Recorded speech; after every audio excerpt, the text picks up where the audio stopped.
Madhurag gold and diamonds, Madhurag building, Kannur road, Chakkarakal. കേരളത്തിന്റെ വികസനത്തിന് നേതൃത്വം നൽകിയ രാഷ്ട്രീയ നേതാവായിരുന്നു ഉമ്മൻചാണ്ടിയെന്ന് ആഭ്യന്തരമന്ത്രി രമേശ് ചെന്നിത്തല. കണ്ണൂർ ജില്ലാ കോൺഗ്രസ് കമ്മിറ്റി DCCയിൽ സംഘടിപ്പിച്ച ഉമ്മൻചാണ്ടി അനുസ്മരണ സമ്മേളനം ഉദ്ഘാടനം ചെയ്ത് സംസാരിക്കുകയായിരുന്നു അദ്ദേഹം. പ്രവർത്തകരോട് എപ്പോഴും ആഭിമുഖ്യം പുലർത്തിയ അദ്ദേഹം കോൺഗ്രസ് പ്രവർത്തകർക്ക് എപ്പോഴും അത്താണിയായിരുന്നുവെന്നും ആഭ്യന്തരമന്ത്രി രമേശ് ചെന്നിത്തല പറഞ്ഞു.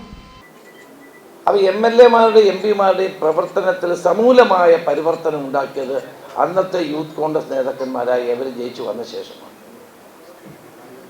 അതിനകത്ത് പ്രധാനപ്പെട്ട ഉമ്മൻചാണ്ടിയുടെ റൂമിൽ ആർക്ക് വന്ന് താമസിക്കാമായിരുന്നു.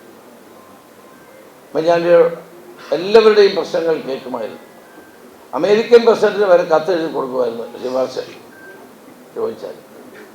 അത് തമാശയായിട്ട് പറയുന്നതാണെങ്കിലും അപ്പം ആർക്കും അപ്രോച്ചബിളായ ഒരാളായിരുന്നു ശ്രീ ഉമ്മൻചാണ്ടി. പ്രത്യേകിച്ച് പ്രവർത്തകരോട് ഏറ്റവും കൂടുതൽ താല്പര്യമുള്ള ആളായി. കേരളത്തിൻ്റെ വികസനത്തിന് മുഖ്യമന്ത്രി എന്ന നിലയിൽ അദ്ദേഹം നൽകിയ സംഭാവനകൾ ചെറുതല്ല. ഞാൻ KPC പ്രസിഡന്റും അദ്ദേഹം മുഖ്യമന്ത്രിയും പ്രതിപക്ഷ നേതാവുമായിരുന്നു. ഞാൻ പിന്നീട് അദ്ദേഹം മുഖ്യമന്ത്രിയായപ്പോൾ ഞാൻ ആ സ്ഥാനത്ത് തുടർന്നു. ഞാൻ പ്രതിപക്ഷ നേതാവായിരുന്നപ്പോൾ അദ്ദേഹം എന്നോട് നിയമസഭയിൽ MLA ആയിരുന്നു. ഞങ്ങൾ പിണങ്ങിയുമൊക്കെ പോയിട്ട്, പക്ഷേ എത്ര പിണക്കമുണ്ടെങ്കിലും എത്ര ഇണക്കമുണ്ടെങ്കിലും അദ്ദേഹത്തെ നയിച്ചിരുന്നത് ജനങ്ങളുമായിട്ടുള്ള ബന്ധമായി. ചടങ്ങിൽ DCC president advocate Martin George അധ്യക്ഷത വഹിച്ചു. T. ജയകൃഷ്ണൻ സ്വാഗതം പറഞ്ഞു. K. Sudhakaran MP, advocate TO Mohanan MLA എന്നിവർ സംസാരിച്ചു.